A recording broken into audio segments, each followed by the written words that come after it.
Well, good morning. This is the Lew Rockwell Show, and how great it is to have as our guest this morning Mr. David Stockman. David was a congressman from Michigan. I got the chance to meet him when I worked for Ron Paul at the same time. They worked against draft registration and against those who wanted to revive the full-blown military slavery. And I might say among the staff, all the Republican staffers, David was known as a guy who knew everything. And so it wasn't really a surprise when Reagan asked him to be head of his Office of Management and Budget. He wrote later a best-selling book about it, The Triumph of Politics, a great book, by the way, The Triumph of Politics, Why the Reagan Revolution Failed. Also author of another 2013 bestseller, another great book, The Great Deformation, The Corruption of Capitalism in America. His latest book is Trumped, A Nation on the Brink of Ruin, and How to Bring It Back. So David is also the editor and the publisher of David Stockman's Contra Corner. We'll, of course, link to all these books and Contra Corner and so forth. David, if I can summarize the thesis of your book, it seems to be that Trump's diagnosis of what's wrong with America has a lot going for it. His solutions to those problems have less going for them. Yeah, Lew, first of all, I'm very happy to be with you again. You do terrific work. I read everything that you publish every day, so it's one of the sources in which I replenish my ideas and information and update on what's going on in the world, because obviously what you hear from the mainstream media is almost always not correct at all.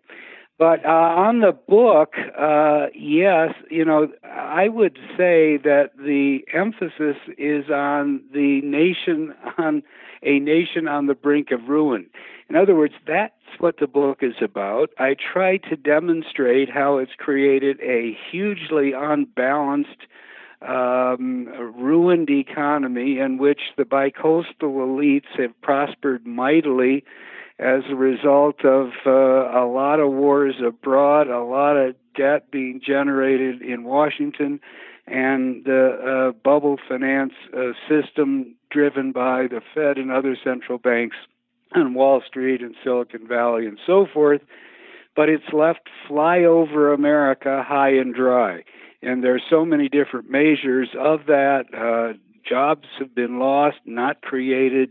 Real median income, if you use an honest measure of inflation, is down 17% from where it was in the turn of the century. And I think that's an important statistic because it's not, a temporary digression in the wrong direction. It's not a few points of decline. It's unprecedented.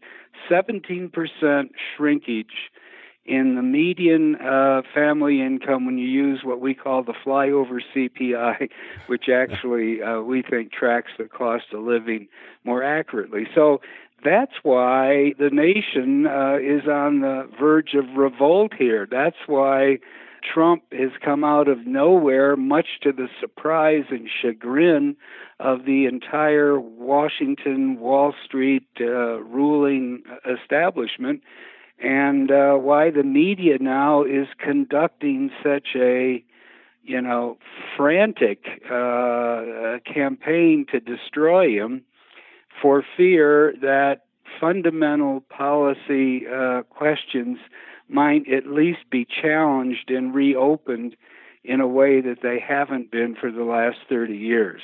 So that's kind of what the book encompasses, and then we go into a lot of areas. But the one that I want to emphasize more than others is the last section of the book, Part 3, is entirely a critique of what I call Imperial Washington's interventionist foreign policy. And I think that's timely at the moment because we have Hillary Clinton running as kind of a Cold War hawk when, in the world, it is ridiculous to believe that Russia either has any serious hostile intentions vis-a-vis Europe or certainly our security in America, or even any capacity to create real threat. They have demonized Putin primarily as a cover for explaining away all of this massive trove of emails that's come out in the last little while. So, but I think this is kind of dangerous because the Republican Party was hijacked by the neocons, as you and I well know, decades ago. But now what we find is that the Democratic Party, at least at one point, there was a peace wing. When I was a kid, starting back in the 1970s, as we talked about on Capitol Hill, there was the peace wing senators, and they're all gone. And what we have is Hillary the Hawk. What we have is wars of invasion and occupation in Libya, Syria, Iraq for the third time, Yemen, and we could go on. But the point is, this is pretty dangerous because neither party is representing a honest position in terms of the threats that we have in the world and what we really should be doing, and that is dramatically shrinking our military establishment and demobilizing from this vast, far-flung, empire of military bases and foreign interventions.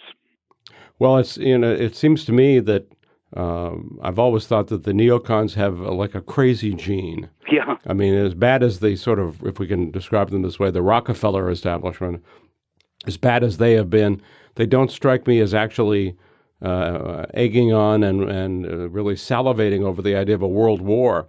She and her neocon advisors and the neocons in the press and so forth actually seem to, if you wouldn't say that they want a war, they're willing to do things that will inevitably bring about a war, unless, of course, Russia and China, too, were just to surrender. My guess is they're not going to surrender. So this is a very scary situation. We see the U.S.'s NATO operation moving troops right up to the Russian border. And this is, of course, I remember seeing a wonderful meme once that showed Russia with all the zillion U.S. bases in near proximity to it. And the caption was, "How dare the Russians put their country in the middle of our military bases?" Yeah, Lou, on that one, I have a similar kind of metaphor. I live in New York City now, actually in an apartment on the 19th floor, and what I've been saying is that from my 19th floor apartment, I can see Russia. But unlike Sarah Palin, I'm not talking about the Siberian landmass. I'm talking about the GDP of metropolitan New York, which is 1.6 trillion, which is significantly larger than the entire GDP of Russia, which means that the Russian economy is 7% the size of the U.S. economy, that their entire military budget of $40 billion we spend every 2.5 weeks at the Pentagon. And yet, to hear the rhetoric coming from Hillary Clinton or the neocons generally, you would think that there is some gigantic threat, coming at us from every direction. This is really absurd, and I'm starting to become startled by how far they're taking this. I mean, they're putting battleships into the Black Sea. Look at the map. Why would we have battleships in the Black Sea? It's like putting them in Lake Michigan, from our perspective. Why are we conducting the largest exercises, even including the Cold War, on the Baltic borders of Russia?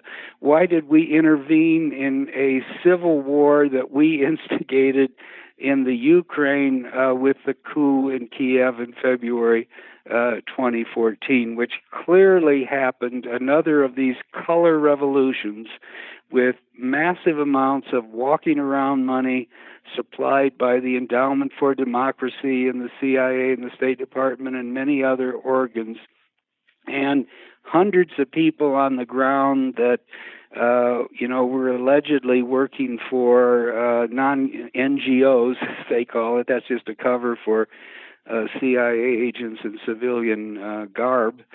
But anyway, all of that has been happening. You listen to some of the debates, and Hillary would get all huffy about how dare Donald Trump question NATO. Well, NATO is obsolete. In other words, our debate has gotten so distorted, and the establishment narrative is so off base that the idea that NATO should be disbanded, which I believe in, or at least the other countries should pay more, that Trump has raised, is treated as a thought that comes from crazy town. But in fact, in 1989, Bush the elder promised that NATO would not be expanded by an inch if Gorbachev acquiesced to German reunification. And the fact is, he should have declared victory. That was the Bush who should have declared victory, not the one that was on the aircraft carrier after shock and awe, but the elder Bush when the Cold War ended. He should have declared victory, began the process of dismantling NATO and dramatically shrinking our military capacity because we had no enemies left in the world. But instead, it kept it all alive, and that's idleness is kind of the temptation of the devil, and so all of these institutions needed budgets to be funded. They needed purposes and functions and justifications. So we end up with NATO doubling in size, our security being put at risk if something happens in Slovenia or Latvia, or I guess now even Montenegro. They're trying to put in what kind of what kind of absolute idiocy is behind all this, but you can't even get it into the debate. If Trump even suggests that he would like to sit down and have a negotiation with Putin, he's called a puppet. He's called a stooge. As I was saying the other day, Joe McCarthy must be rolling in his grave to find that he's got Hillary Clinton out demagoguing him in terms of the Red Scare, the Russia scare. So the positive thing, though, is I think the election is probably over. I think Clinton's going to be elected. That's a bad thing in one way, but there's a silver lining because everything's going to fall apart in the next 4 years. We're going to have a stock market crash like we've never seen before. We're going to have another recession. In fact, we're on the verge of it now. The federal deficit is going to soar back into the $1 trillion zone. The Fed is going to be totally tied in knots without, out of dry powder and not knowing what to do. And all of that, then we can lay all of that upset and dislocation, we can lay right on the doorstep where it belongs, the establishment policy represented by Hillary Clinton. And so maybe there'll be a chance for the system to get realigned, for a grand realignment, for some new party that builds on the libertarian base and the anti-war base and, the Bernie Sanders anti-Wall Street Fed base. And maybe something could come out of that. You never should underestimate the lengths to which the establishment will go to suppress opposition, but maybe there is a silver lining here. And Trump, even if he fails to win the Oval Office, has helped to pave the way by defeating the establishment Republican candidates with their neocon advisors and conducting a campaign that is a rip-roaring attack on the Wall Street, Washington ruling elites. And whether he makes any sense, which mostly he doesn't, but at least he's attacking the right target, and maybe that's a helpful beginning. At least that's the theory that I lay out in my book. David, it seems that at least Trump has got all the right enemies. Seems like everybody evil hates his guts, so that's something to be said in his favor. I think I agree with that 100%. You could know someone by their enemy, and they're all lined up. I mean, I find it ridiculous. I don't watch it that often, but every now and then I check in on CNN. It is truly the Clinton News Network. Everybody there is in the tank for the war party, for the status quo, for the Washington, Wall Street ruling elites. These people claim that they're journalists, and now if you listen to every one of them from Wolf Blitzer on down, they preface any discussion of these WikiLeaks damning documents, which are nothing more than party gossip and maneuver, right? It's not some deep national security secret. No, but they preface any discussion of them with the words stolen documents. Well, this is ridiculous. What do journalists do except dig and investigate and find things that rulers don't want known to the public, or that politicians are trying to keep hidden from public view?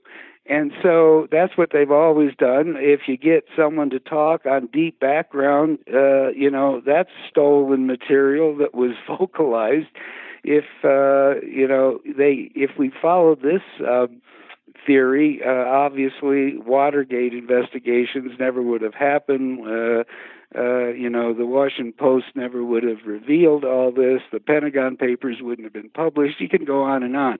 They have made a joke out of journalism. They might as well just hire CNN out as the public relations department of the establishment, right? And yet, I think what is happening is that it has gotten so extreme. It has gotten so unshackled, so to speak, that Trump is hitting home with his unrelenting attack on the establishment media. And NBC is just as bad, and the other two almost so. But I think, we've reached the point where Trump is at least calling attention to the thought control process by which the establishment continues to rule. No, I think that's exactly true, and I think that the American people have to, at least to some significant extent, awaken to what you and I have always known. The media are a rigged bunch. They are, in effect, a state media, but I've never seen... I mean, I remember the Goldwater campaign. I thought they were pretty bad against Barry Goldwater, but it was nothing like their constant attacks on Trump. I think they've actually hurt themselves with people. And there was quite an interesting article in Time the other day worrying that, well, of course, Trump is going to be defeated, and thank goodness for that. But there are rumors that he might want to start a third party, a populist, nationalist third party, that, of course, that would wreck the Republican Party, and can't have that. No, but that's, I think, what I was saying before. There's a chance for realignment here.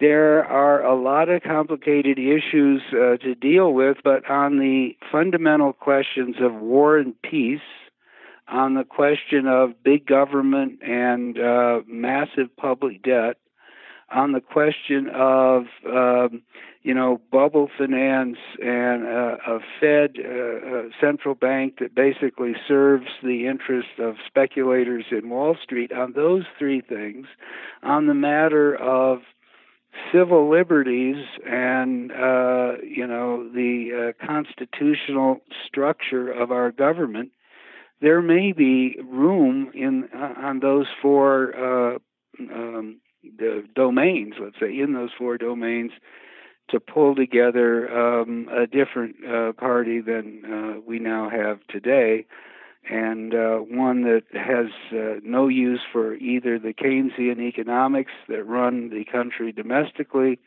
or the imperialist foreign policy assumptions, neocon policy views that drive foreign policy. Maybe it could happen. We'll have to see. David, has any candidate besides Ron Paul ever criticized the Fed? Now, obviously, as Trump has, he's not a sophisticated critic, but still, it's just wonderful to hear the Fed which is the untouchable institution, not to be mentioned except in the most hushed and respectful tones, being criticized. And as you say, he talks about bubble finance.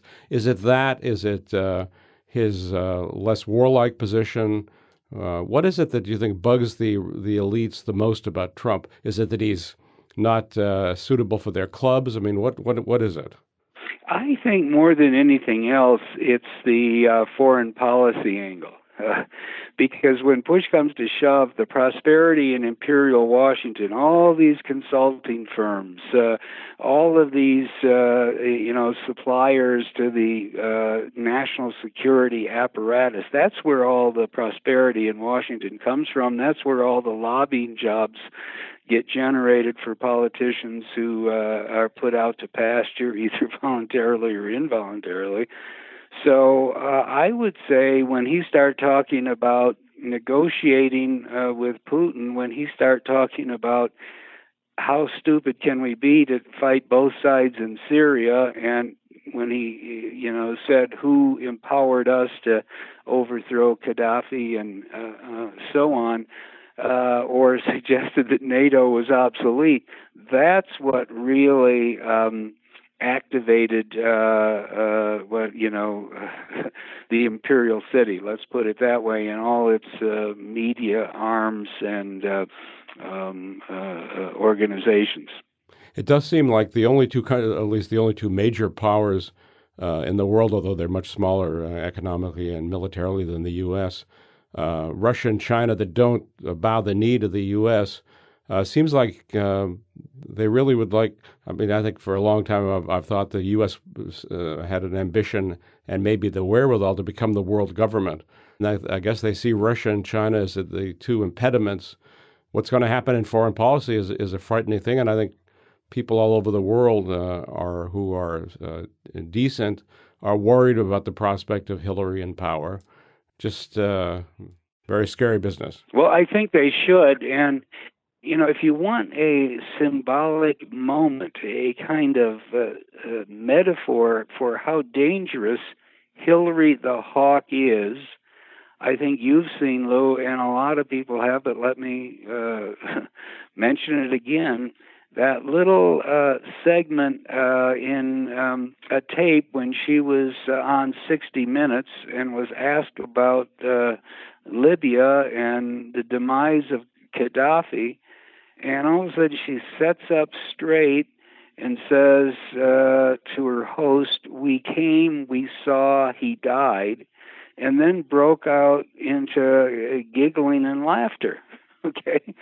Now, the biggest disaster of the many we've had in recent years is turning Libya into a barbaric, outlaw, jihadist-ridden state when Gaddafi wasn't perfect, but he'd given up his ambitions, his nuclear weapons, and there was no reason whatsoever for us to intervene except, this whole R2P thing, responsibility to protect, based on what turns out to be totally exaggerated rumors about what was happening in Benghazi originally. You remember Anderson Cooper was running around Sure. there saying that genocide is going to happen. Actually, what was happening was the jihadists were fixing to take over the country, at least the eastern part of the country, and Gaddafi was on the case, ready to take them out, which he should have.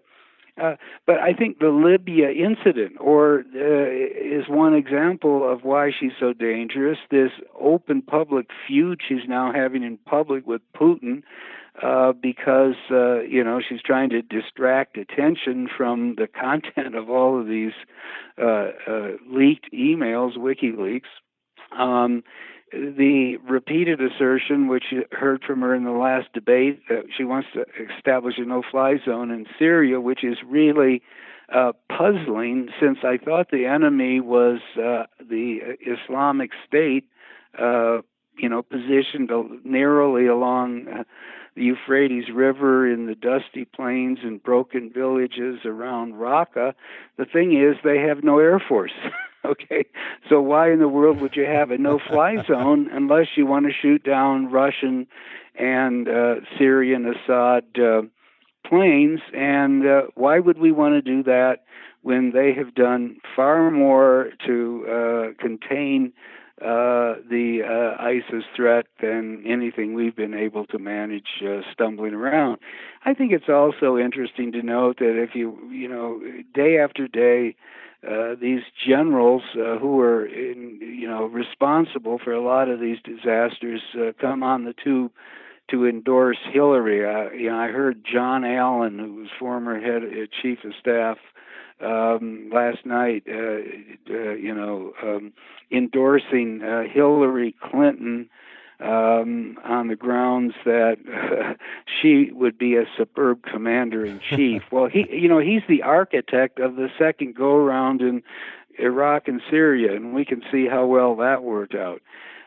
You have a level of groupthink in Washington that's so oppressive that it is any wonder that we don't even do worse things in the world than Imperial Washington is doing today. Well, if they get rid of Russia and China, I think we can count on them doing worse things. And then have the Keynes's dream of the Bancor, the international fiat currency, and many other horrendous things. Well, yes, that they could have that in mind, but I think in a way maybe they've hung themselves out to dry too, the establishment. In other words, look at the Fed today. I mean, after 90 months or 94 months actually of zero interest rates, and in a situation where the vice chairman, Fisher, who's the dean, of these Keynesian economists, says, well, we're nearly full employment, they're still debating whether they get the interest rate off the zero bound. Now, the point, though, is they're tying themselves in knots. They're slowly discrediting themselves because, they say they're data-driven. What's the data? So I think there is a chance that when the economy slips into recession and people finally admit it, because, this business cycle is long in the tooth, it's 86 or 7 months old already. But when that happens, and the Fed then, if they try anything radical like negative interest rates, they will really generate a Trumpian political revolt in this country. The retirees and the savers will come out with their torches and pitchforks, and there will be a real attack, I think, on the Fed. On the other hand, if they say, we're not going to go the zero interest rate route, which I don't think they will, they can already see the handwriting on the wall.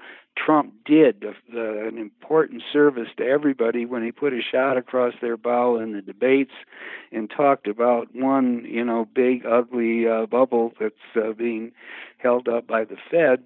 So I think they know that they're far more vulnerable politically than they've ever been before, so they don't go the negative interest route.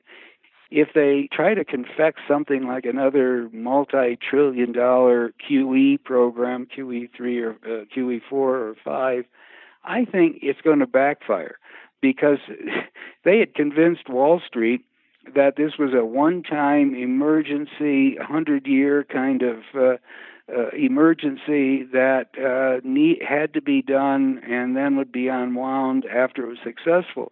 If we go back into recession, it will be a thundering statement that the whole $3.5 trillion worth of bond buying was ineffective, didn't save the economy after all. And if they try to double down, I think it's likely to cause as much panic in selling in the casino as buying. So in any way you look at it, I think the Fed is in a corner and it's going to lose control. And once it does, they'll just sell and sell and sell and sell in waves like you won't believe in the bond market, the stock market, all of the risk asset markets. And I don't think they're alone. The ECB is nearing its day of reckoning. The Germans are totally unhappy with negative interest rates. It's killing the German saver. It's killing the German banks. They realize it's just a backdoor way to monetize the debt of the fiscal basket cases of Southern Europe, like Italy and Spain, Portugal, France.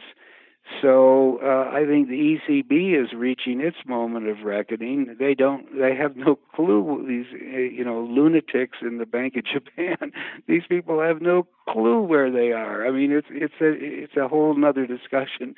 But you've never seen anything as lunatic as what they're doing there. They own practically half of the debt of Japan, and Japan is a retirement colony with massive debts. Heading for the wall. So what I'm saying is this 20-year era of central bank credit inflation and falsification of financial markets and bubble finance speculation, I believe is coming to its final days. And that's, one of the major stories that I try to develop with data and, further elaboration in the book. David, thanks so much for coming on today.